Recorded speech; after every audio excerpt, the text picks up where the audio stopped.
Hey, welcome back to the Silver Bull channel. Welcome back, Silver Bull fans, and many welcomes to all the new subscribers. As you know, we like to do conspiracy and radical histories here. Um, Here's a radical history that I'm proposing, and hear me out as I go through it.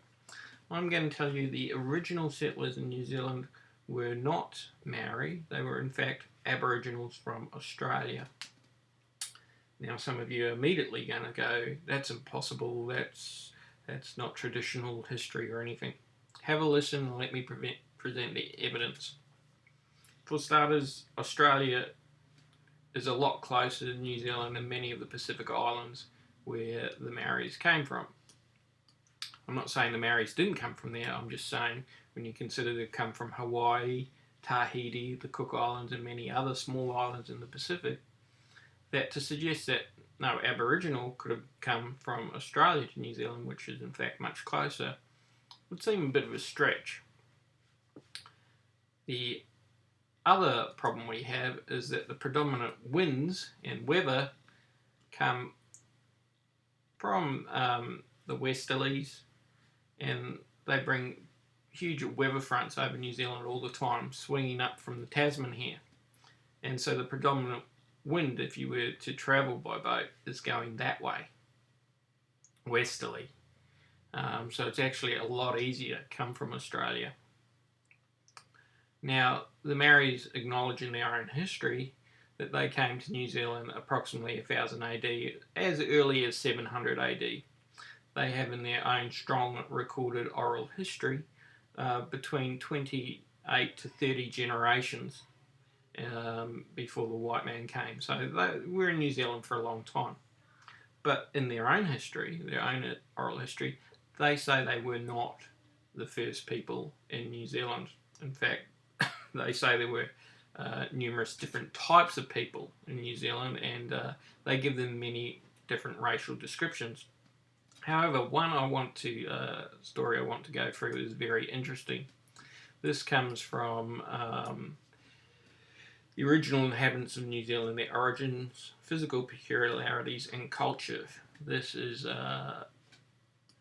from Transactions and Proceedings of the Royal Society of New Zealand, 1868 to 1961. And this particular section comes from 1915. So, yes, it's in a 1915 framework, but it doesn't deal with all the prejudice regarding Treaty of Waitangi and other issues, all the political junk we have today. And to me, this is probably being closer to the original sources is more reliable than some of the crap that some of the revisionists are kicking out today. And let me have a read for you of this. It says, according to Maori tradition, the first inhabitants of New Zealand were a people of unknown origin, whose racial or tribal name, if any, has not been preserved. The Maoris know them as Muriwai, which name has been said not to be a tribal one, but merely that of one of their chiefs, at the time when the Maoris from eastern Polynesia arrived on these shores. The first Maori settlers are shown in tradition to have reached New Zealand 28 to 30 generations ago. At that time, the Muriwai folk were occupying many portions of the North Island. They were the descendants of castaways who had reached these shores in past times and landed on the Taranaki coast. Alright, for those of you who are unfamiliar with the makeup of New Zealand, Taranaki coast is here, alright, this little section here. There's a big volcano there called Mount Egmont, also Mount Taranaki, they've changed its name to. And that can be seen if you're travelling in by plane to Auckland. That's the very first thing you see of New Zealand is this big mountain here. I would suggest the same as if you're out in the ocean. One of the most notable landmarks is going to be that mountain. And if you're very hungry and starving in a boat, you're going to start paddling towards that area. Alright, so let's continue on.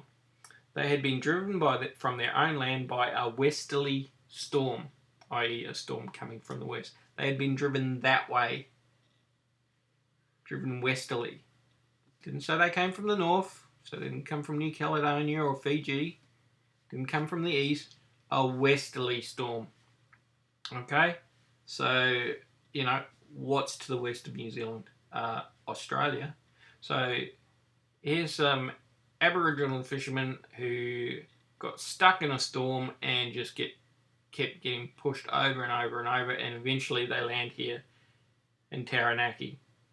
They had been driven from their own land by a westerly storm. Their homeland, according to their accounts given by their descendants, was a hot country. If you know about Australia, it's a hot, dry, arid country. A much warmer land than this, it continues on. In appearance, the folks were said to be tall, slim-built, dark-skinned, having big or protuberant noses, flat-faced and flat-nosed with upturned nostrils. Okay, so you're looking for someone who's tall, slim-built, dark-skinned, having big or protuberant noses, coming from a westerly country. Alright, so who are we talking about? Let me bring up some photos here of Aboriginals. Skinny. Alright. Dark-skinned. This is a picture from 1906, so it's out of copyright. And you can see that all these Aboriginals here were in police custody, not treated very nicely, shackled up. Skinny.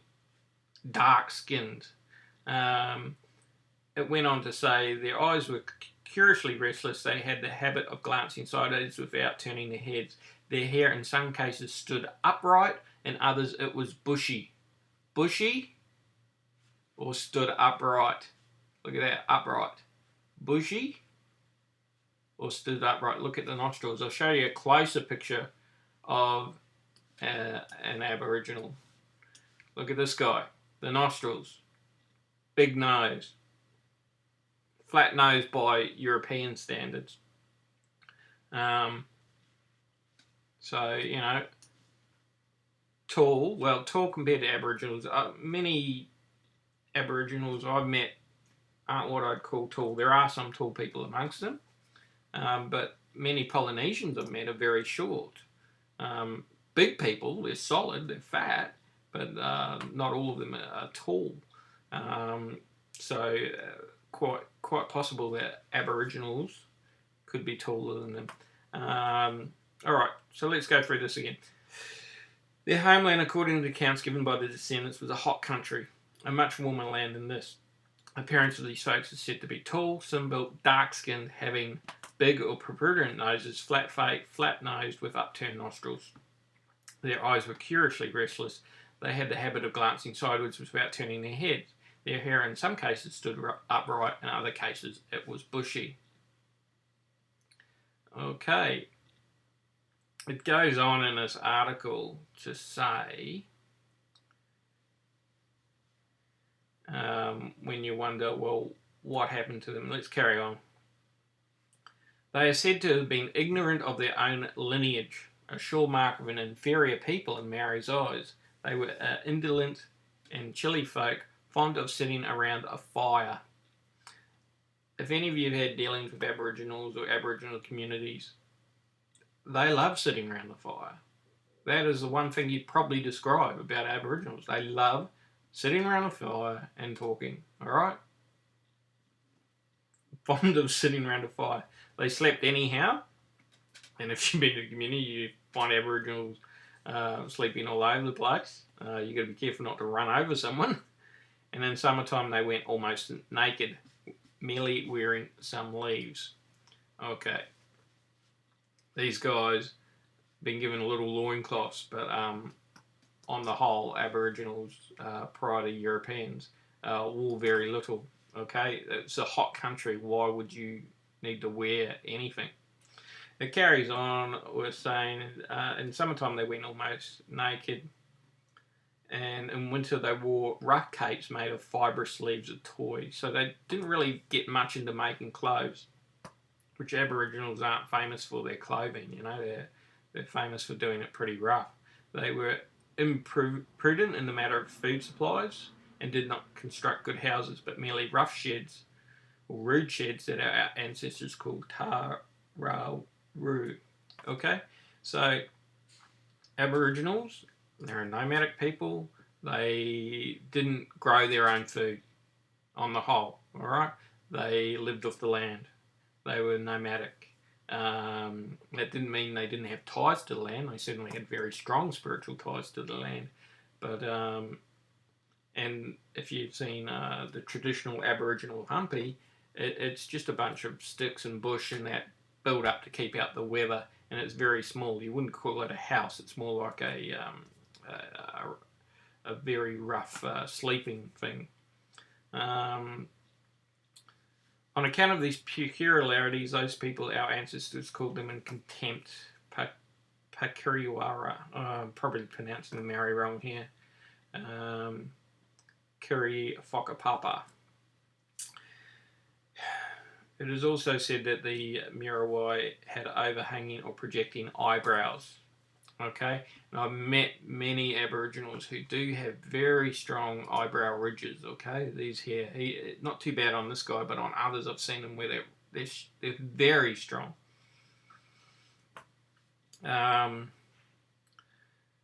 They were called an unpleasant and treacherous folks. Our ancestors from Hawaii and Rarotonga were given some of these women as wives when they first arrived. Latecomers asked for them, yet in later days they took to enslaving them, women and young men. They always selected the best looking women as wives, and they claimed those women approved of it, for the Maori men were much better looking than their own and more industrious. Now, as time rolled on and generations went by, the mixed folk became numerous in the land, the result of the Maoris taking Muriwai wives, i.e. they mixed the blood.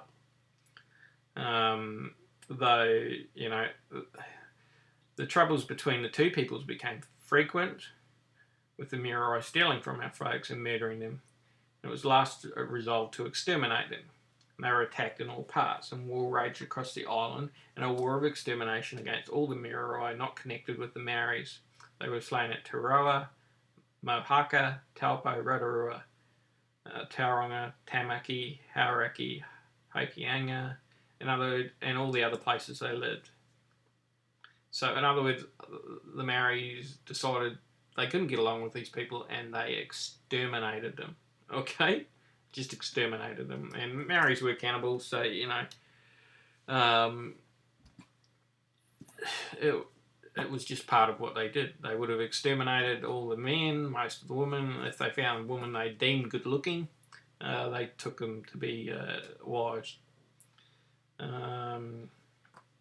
Okay, so that's my thoughts. That's from the Maori oral tradition. Okay, that is from their own tradition, and I respect the Tana Te Whenua and the mana of the Maori people, who are very strong on their oral tradition.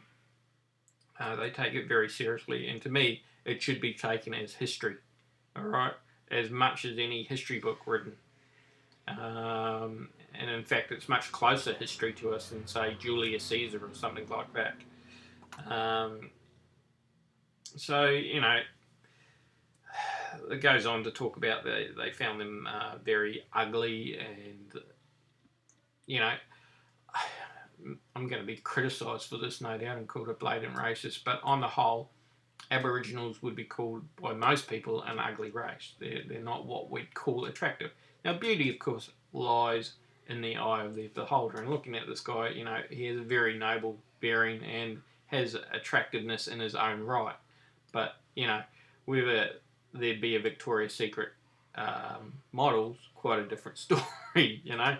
And I'm not one to say beauty doesn't change on the ages, but I don't think there'd be too many people running around saying the Aboriginals are the most attractive race on the planet. But there we go. So I'll put the link in for this article and you can read it yourself. But I think it presents a strong argument for Aboriginals being the actual first occupants of New Zealand. And that makes logical sense when you think how close New Zealand is compared to Hawaii, Rarotonga, and places like that. It makes sense. that Aboriginals who, according to scientists, have been there for anything up to 60,000 years, to think they would have just stayed there and never gone over to New Zealand, it's a bit rude to the Aboriginals, actually. So that's my big call for today. First inhabitants of New Zealand, the Aboriginals of Australia.